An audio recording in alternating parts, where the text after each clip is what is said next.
This is the GIS Evening Report for Wednesday, April 10th, 2024. I am Chrisanne Mitchell. In the headlines, addressing the coastal erosion in Surtees, a major priority for government. We'll have the details to this story and more after the break. I'm a VIP. I'm a VIP. I'm a VIP. I'm a VIP. Make us all VIPs. Take your vaccine, get immunized and protected. Kids, let's build our immunity to have a healthier society. I'm vaccinated, I'm immunized, and I'm protected. Get vaccinated, for we the children's future. Protect this fight together. Let's all be VIP champions. A message from the Ministry of Health, Wellness and Religious Affairs, Be a VIP Childhood Vaccination and Immunization Campaign in collaboration with UNICEF and the Pan American Health Organization. Welcome back. The Grenada government has begun addressing the coastal erosion at Surtees and neighboring communities, starting with an environmental and social impact assessment, which is currently underway. Environmental and natural issues have resulted in extreme damage to the archaeological site at Surtees Bay, as well as damage to businesses and homes in the area. About 6 years ago, the then new National Party administration attempted to intervene in the matter by constructing a breakwater system. This intervention, known properly as the Surtees Breakwater Project, was successful in protecting the lower Surtees area and businesses were restored, but communities like Mount Rodney and Mount Craven were then affected. On Tuesday evening, Parliamentary Representative for St. Patrick West, Honorable Joseph Andal, hosted a community meeting for residents of the affected areas to discuss government's plans to address the challenge. We have seen the loss of historical artifacts,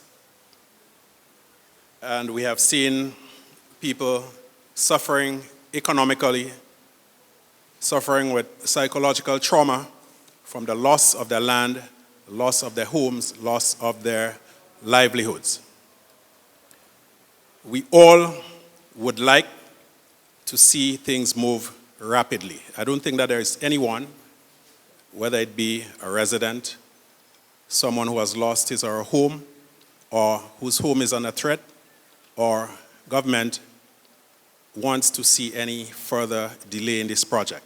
As government, we are cognizant of the problems that people face in this area, and we recognize that there is a need for a solution to it.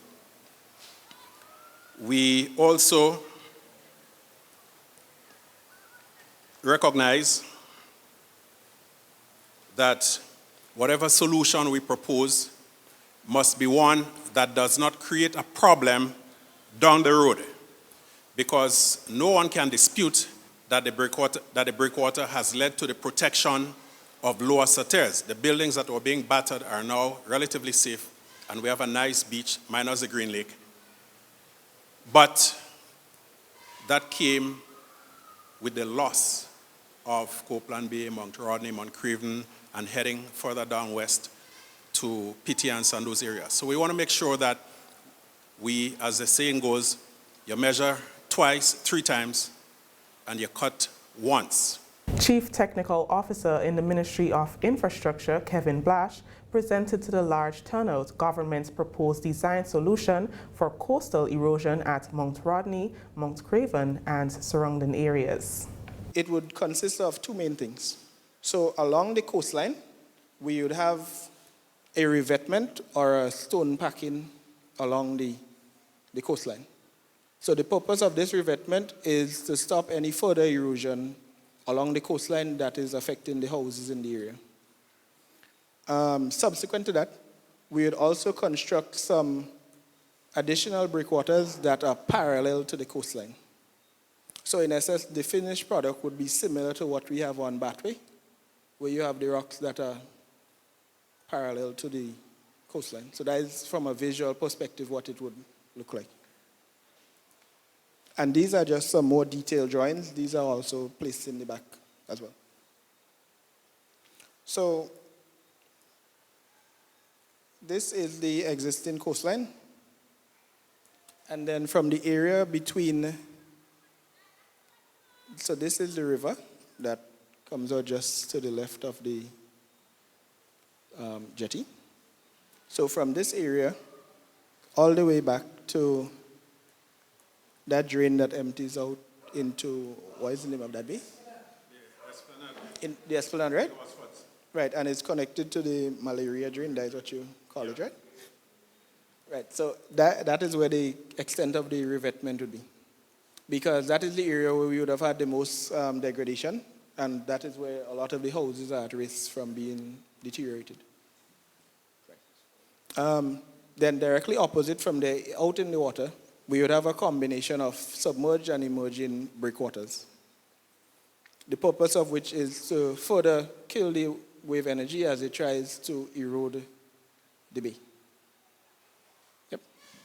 And then just closest to the mouth of the river, you would have what you call a groin. Let me try to find a larger picture.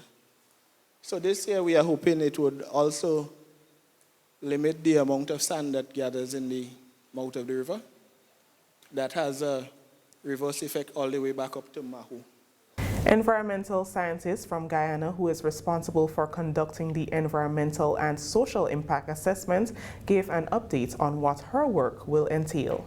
The aim of the ESIA, the first one, like I said, is to minimize any adverse environmental and social impact before they occur.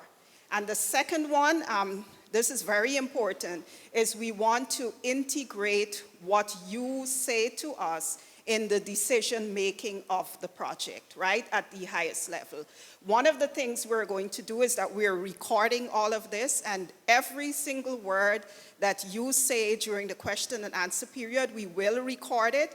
We will make a matrix that shows what were the comments and how those comments were taken on board into the project moving forward. We will return again to you. We'll have another stakeholder engagement where we will present our findings and we will show you that you said to us this and we have included it in this area, all right? So we want to include your voice in the decision-making of the project. Grenada is undertaking the final phase in the implementation of the e-litigation online portal for criminal filing in the magistracy as part of a broader e-litigation portal system being implemented in all OECS member states to address challenges and setbacks in existing judicial structures. The Eastern Caribbean Supreme Court will launch the criminal module of the e-litigation portal at the Coyaba Beach Resort next week, Thursday, April 18th. The e-litigation portal is an integrated e-filing and case management web-based application that provides court users and all stakeholders with access to assigned services anytime, anywhere, and on any device. This week, stakeholders of the magistracy, including registry staff, lawyers, judges, police officers, and prosecutors, are engaged in training to wrap up the final module. Since the launch of the portal in Grenada in 2021, 2 modules have been completed. Attorney General and Minister for Legal Affairs, Honorable Claudette Joseph, said Grenada stands to benefit tremendously from this online system. What we have presently, we have paper filing, which means a lot of bulk, for one thing, a lot of procedural matters that have to be dealt with manually.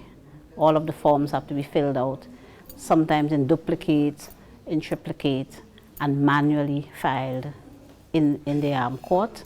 And of course, with that comes issues of storage of the document. We are out of vault space, and preservation of the documents. So this is a step in the right direction as we administer justice in the 21st century.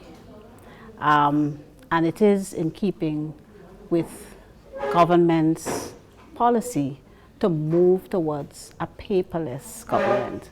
And when we are speaking of a paperless government, we mean across all sectors of government, The system has not experienced any malfunction since its implementation in 2021, and as such, it has been a seamless operation. So far, since the implementation of the portal, the first phase in 2021 and then the phase we did last year, there has been no serious glitches at all. It has basically been really seamless operations, and it has made the administration of justice quicker, so more efficient, more reliable, and accessible for all. So, for example, lawyers can literally sit in their offices and file documents as opposed to having to make a trek to the court office. And there is a process by which people who act on their own, the pro se litigants, they are assisted by the court office with the filing. So there really isn't any downside. There really isn't any downside to the implementation of the litigation portal. It's the way of the modern era. It's the way of the advanced societies. And as we move forward. This is the GIS Evening Report. We will be back after this break. Carriacou Maroon and String Band Music Festival 2024, April 26th to the 28th. Coming together to preserve and showcase our culture is who we are. Friday the 26th, Belmont at the Chapel. Early morning libation, 3 p.m. Saraka, 7 p.m. the official opening ceremony and cultural evening. Saturday from 10 a.m. Hillsborough Square. It's Strings in the City. Then at 8 p.m. we move to the Botanical Gardens for cultural explosion with local and regional performances featuring Touch, the band. Admission $60. Then on Sunday, it's the grand finale, Paradise Beach. From 12 noon, musical entertainment. And from 4 p.m., Paradise Beach Friends, cultural entertainment and live music. Admission $20. Come along to dance the quadrille and big drum on Paradise Beach every Sunday after the launch until the festival ends. Carriacou Maroon and String Band Music Festival 2024, April 26th to the 28th. Welcome back. A 3-day workshop edifying Ministry of Agriculture officers and other stakeholders on land degradation, neutrality indicators, and Google Earth capacity building sessions wrapped up here on Wednesday. It was held to address matters pertinent to land degradation and safeguarding against further ill use. Pursuing land degradation neutrality are key to achieving institutional objectives for participating partners, the Partnership Initiative for Sustainable Land Management, and the Food and Agriculture Organization. Project Manager for the PISLM Soil Care Project, Trevor Thompson, said the training will become the core for establishing Caribbean soil care information systems across the region. As many of you know, we don't have up-to-date soil information, right, for any of the countries. The last soil survey was over 60 years for Grenada. So we're not just going to take samples, do the results and put it in a hard copy book and send it to the countries. We're actually going to have a virtual, a GIS system where you could go online and see the soils information, access it, make use of it when you advising farmers, etc. Coming out of this would be the establishment of crop suitability maps, among others. Permanent Secretary in the Ministry of Agriculture and Lands, Forestry and Marine Resources, Isaac Bagwan, explained how the data will be used. Whatever you give to the policymaker is from the data that you have gathered, and that would inform the kind of policies that will be taken. It's important that our extension officers be able to collect that information, but more so to be able to provide the kind of advice to our farmers so that they themselves could take the kind of initiative and preventative measures to be able to conserve the land. Lead technical consultant on the project, Dr. Maria Cruz, further highlighted the importance of the project and the benefits that can be gained. The tools that you are going to get to master here and the things that you're going to learn, they will allow a different type of managing information, using environmental information with a geographic component in a way that makes it available to all the stakeholders and available for decision making. And as Mr. Lewis and Trevor, Mr. Thompson, they were saying, this is something that is of crucial importance. So it's consequential to then having a better and more sound land planning, and to having better sustainable soil management. FAO's local correspondent, Laurel St. Louis, said it is critical that the participants are aware of the benefits of the project. This is an opportunity for us to learn something that we really don't have a lot of information on. Let's learn. This area of land degradation is something that we've all either actively or passively participated in, and now to get to a neutral state, we will all have to participate in working together to, to offset kind of what we've already done and what has already happened. As part of efforts to enhance the ongoing derelict vehicle cleanup project on the island, the Grenada Solid Waste Management Authority has successfully completed a pilot recycling initiative with Cadwell, a leader in recycling and distribution throughout the Caribbean and the Americas. The partnership has resulted in the recycling of approximately 48 compacted bales of derelict vehicle materials, which originated from the authority's recycling center and were mainly derelict cars and other metals from auto parts. GIS spoke with Integrated Resource and ICT Manager at Solid Waste, Lyndon Charles, on the recent achievements for Grenada. One of the issues that we've highlighted is that as we advance as a nation, and we have more exotic waste types, some of which we cannot process, we look for partners who are established and have a good record in terms of waste management and recycling, Cadwell being such an entity. So with the materials we've had on hand, we've shipped over 43 bales or 60 tons of material in the initial shipment, which is currently being analyzed. We do have the recycling certificate back on island and so on.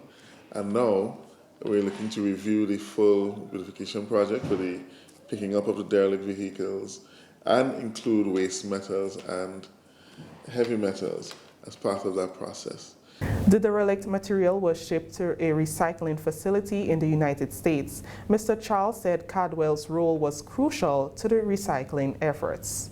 Within this initial operation, they would have done with the logistics with the container and moving to the shipping lane, then getting to the US and moving to the recycling facility and processing and analyzing. As the proposals some of the proposals we're looking at going forward, I don't want to speak too much to jump the gun, but it would be from an aspect of establishing the facility that I've mentioned with the expertise and putting that as a sustainable operation. So while this cost right now is heavily subsidized by the government, more or less MIT is funding the budget in conjunction with solid waste, the staff and facilities. We're looking to try and, which is by extension on the taxpayer, we're looking to at least streamline the process so that we can do better and more efficient operation. Andrew Cadwell, CEO and founder of Cadwell, said that this project done through partnership with solid waste is important for the sustainability of Grenada's environment. Our recycling team at Cadwell is very excited in partnering with Grenada Solid Waste Authority and being part of the first of many expo recycling projects.